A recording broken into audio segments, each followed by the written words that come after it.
In the original version of Snow White, written by the brothers Grimm, there was no evil stepmother. No, the one who wished for the young girl's death was her own biological mother. That's right, the same blood that coursed through their veins also harbored a desire for her destruction. It is said that Snow White's mother was obsessed with beauty.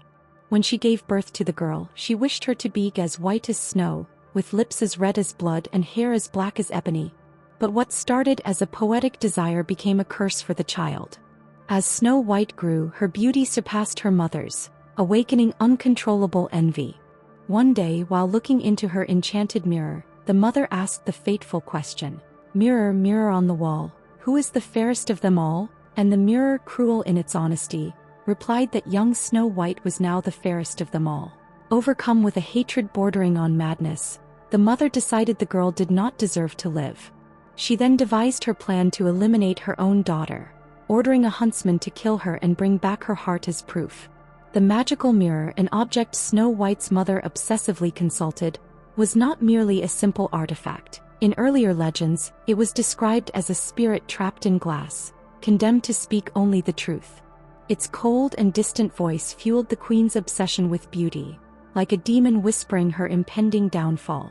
Every day the queen repeated the question, "Mirror, mirror on the wall, who is the fairest of them all?" When the mirror declared that Snow White had become the fairest, something inside the woman shattered. Her vanity turned to rage and the rage to bloodlust. The mirror, of course, knew exactly what it was doing. It stoked the rivalry between mother and daughter, knowing the queen's despair would end in tragedy. Many folklore scholars believe the mirror was not just a magical object but a manifestation of the queen's madness, a reflection of her own twisted mind. Consumed by jealousy, the queen began to plan the sacrifice. It was as if she believed that by destroying Snow White, she could consume her beauty and reclaim her youth. This introduces a disturbing idea.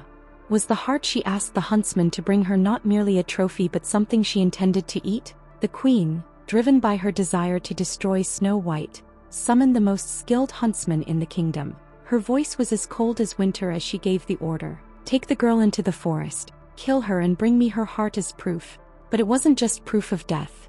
In some darker versions of the tale, especially those found in the Brothers Grimm's early editions, the heart was not just a trophy. It was an ingredient for a macabre ritual. Some believe the queen planned to consume the heart, believing it would make her younger and more beautiful, echoing ancient symbolic cannibalism rituals from bygone eras. The huntsman, reluctant but obedient, took Snow White into the depths of the forest. The plan seemed simple, but something unexpected happened. The girl's purity and innocence moved the man. Instead of killing her, he made a decision that would change both their fates. He let Snow White escape. But the huntsman needed a heart to take to the queen. He killed a wild boar, extracted its bloody heart and presented it as the girl's. The queen, blinded by her obsession, accepted the lie. It is said she cooked the heart and devoured it, believing she was destroying her rival and fortifying her beauty. After escaping the huntsman, Snow White wandered aimlessly through the forest, crossing twisted trunks and threatening shadows. The animals, as frightened as she was, seemed to accompany her as silent guides. Finally, as night fell, the young girl spotted a small cabin hidden among the trees. The cabin, however, was not as welcoming as one might imagine. It belonged to 7 dwarfs, but they were not the kind miners of the children's versions. In many darker interpretations of the story, the dwarfs were rough, even cruel, treating Snow White as a servant. They allowed her to stay, but with conditions: clean the house, cook, and keep the place in order. If she failed, they wouldn't hesitate to throw her out, leaving her at the mercy of the forest. But who were these dwarfs? In some folkloric analyses, they are described as mountain spirits or cursed beings, symbolizing dark aspects of humanity: greed, distrust, and isolation. In other accounts, they are men deformed by their work in the mines, wary of all strangers. Despite the harsh treatment, Snow White stayed. After all, enduring the dwarf's demands was better than facing the dangers of the forest, or her mother's hatred. But the peace was short-lived. The queen soon discovered her rival was still alive and, overcome with fury, began plotting her revenge. And here we arrive at the most macabre part: the 3 deadly attacks, where the queen attempts to end Snow White's life in slow and torturous ways. Upon learning that Snow White was still alive, the queen's hatred transformed into a burning desire for revenge. But she didn't want the girl to simply die. No, that would be too easy. The queen planned to make her suffer, attacking her innocence and trust. Disguised as a peasant woman, the queen arrived at the dwarf's cabin with an elegant yet deadly corset. Convincing Snow White to try it on, she tightened the laces so much that the young girl couldn't breathe. Snow White collapsed to the floor, seemingly dead. Satisfied, the queen left, but the dwarfs, upon returning, found the girl and loosened the corset, saving her by a thread. When the mirror told the queen Snow White was still alive, she tried again. This time she appeared with a poisoned comb adorned with shiny stones that enchanted the girl.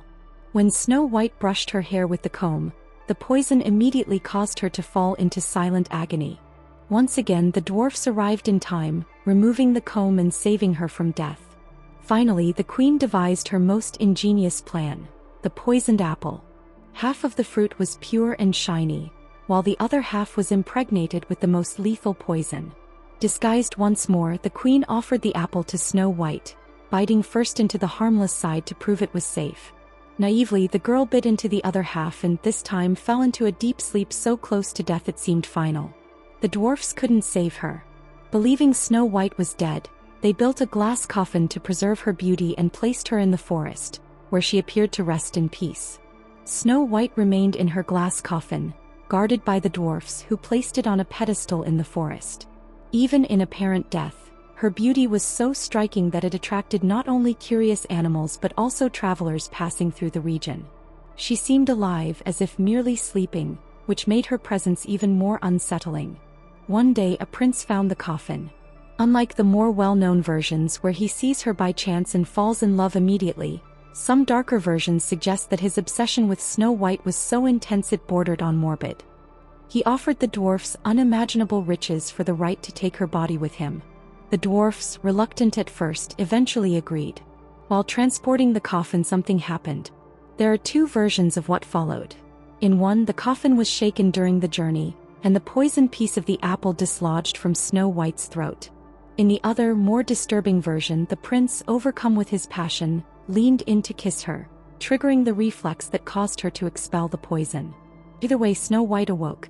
But her awakening was not a moment of pure joy. Imagine being roused from a death-like slumber only to discover you were in the hands of a stranger who wanted you as his wife. Despite her bewilderment, Snow White agreed to marry him. After all, it was the only way to escape the forest and her mother's shadow.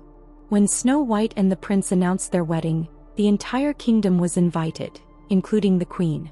Ignoring the fact that her stepdaughter was still alive, the queen asked the mirror once more, "Mirror, mirror on the wall, who is the fairest of them all?" And for the last time the mirror coldly replied, "My queen, you are fair, but the young bride is fairer than you." The answer made the queen's blood run cold. Upon discovering that Snow White was alive and now to be a queen, she was consumed by irrational fury. Even so, she decided to attend the wedding, perhaps planning yet another act of revenge. But upon arriving at the celebration, she was confronted with a fate no one could have imagined. Snow White, now fully aware of the extent of her stepmother's, or mother's in some versions, cruelty, ordered an unyielding punishment. Iron shoes were brought out and heated until they glowed red hot. In front of all the guests, the queen was forced to wear them and dance until her life ebbed away. The wedding ceremony continued as if nothing had happened, a macabre contrast to the torture that had just unfolded.